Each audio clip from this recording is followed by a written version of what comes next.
Hello everyone, Olivia here, your pretty and maarting astrologer and tarot reader. And for today's video, let's do a reading para sa Virgos. Ano ang mensahe sa iyo ng baraha Virgos? So, kung ikaw ay Sun, Moon, Venus, Rising, or Ascendant and Rising ay parehas lang, or Saturn placements na Virgo, or may strong Virgo ka sa chart mo, maaaring may messages ka here. Bago tayo mag-continue, I would like to invite you to please follow my account, subscribe to my YouTube channel, and follow all of my social media accounts para magkaroon kayo ng update sa ating reading. Mas madalas akong active sa TikTok, namimigay ako ng reading sa live. So, kung interested ka, just follow me para may update. Thank you! And again, this is for the sign of Virgo.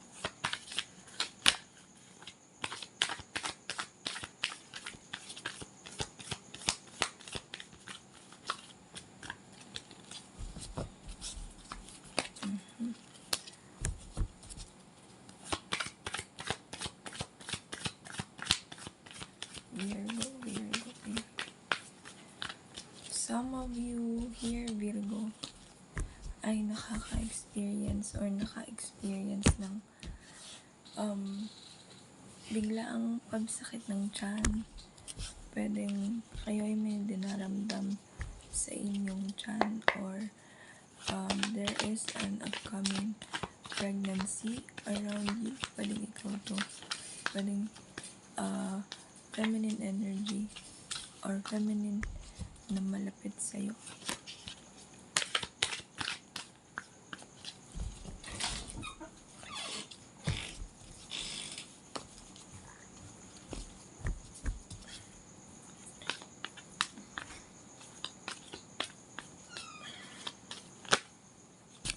Okay.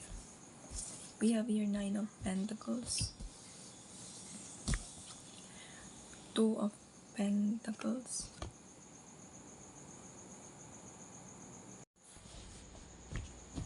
another card, next card for Virgo,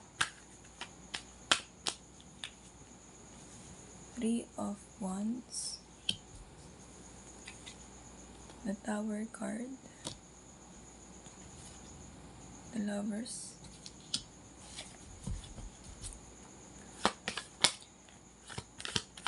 I can see the sign of Leo. So, pwedeng may Leo ka sa chart mo, or may kakonect ka na Leo. Pwede mo rin i-check ang readings ng Leo. Baka may makuha kang guidance mula sa video na yun. So yeah, this is for Virgo. The World, the Empress, 6 of Wands, 7 of Cups, 7 of Wands, 7 might be significant, Page of Pentacles,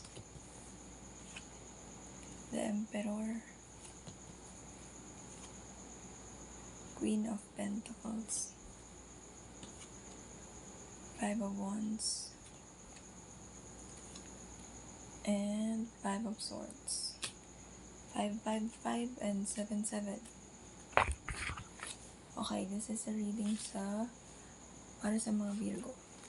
Ang una ko nakita dito, I can see the word payapa. Or for some of you here, nasa estado kayo ng buhay ninyo, nakakaramdam kayo ng peace. And para naman sa iba, gustong ma-achieve yung ganong level ng buhay.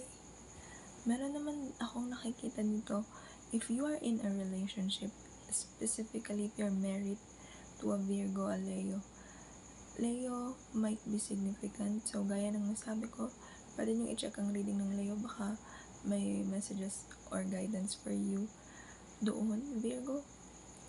Meron ako nakikita na kung kayo ay nanggaling sa hindi masyadong kagandahan na changes sa inyong relasyon, magkakaroon na to ng peace or pag alam mo yung magiging maayos na ang or balance na ang lahat.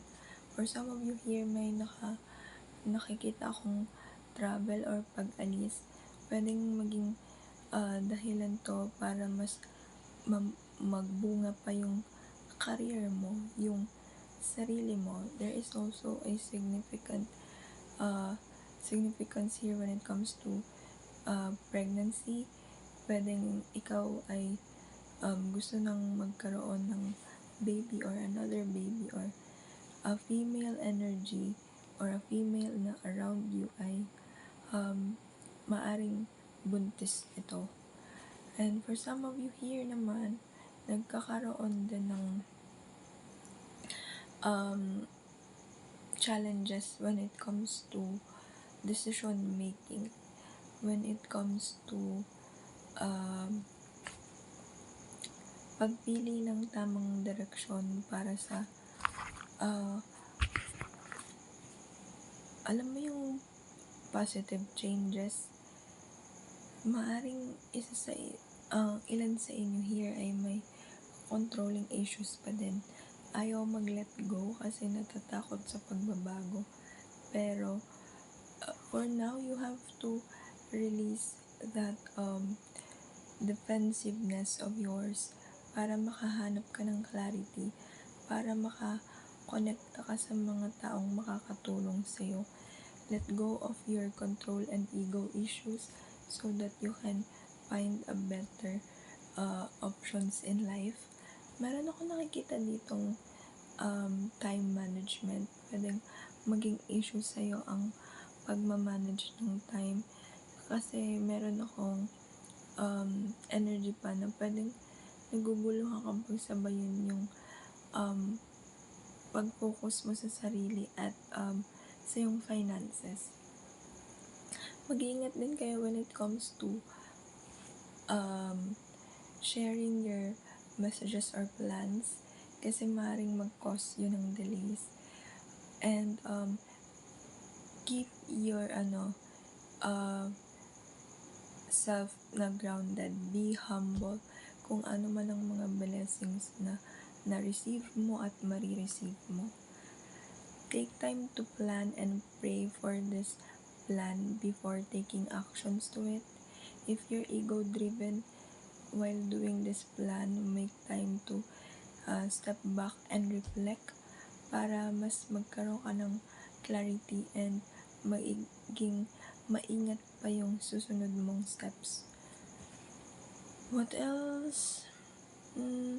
For some of you here, meron ako nakikitang maring makareceive ka ng bulaklak, gifts, or pwedeng ikaw to, you're planning to give someone a bouquet of flowers, a peace offering, a confession of love, a sign of gratefulness.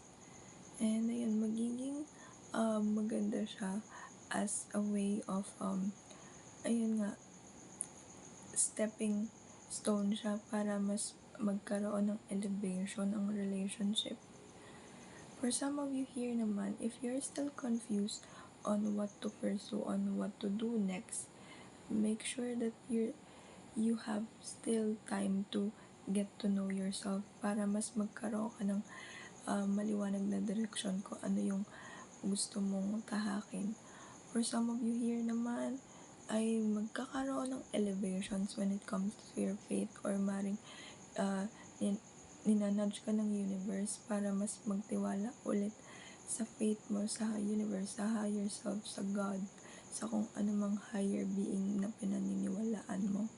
So, this is your reading, Virgo. Kung naka-resonate ka, comment anything, and don't forget to follow and subscribe my social media. Thank you and bye.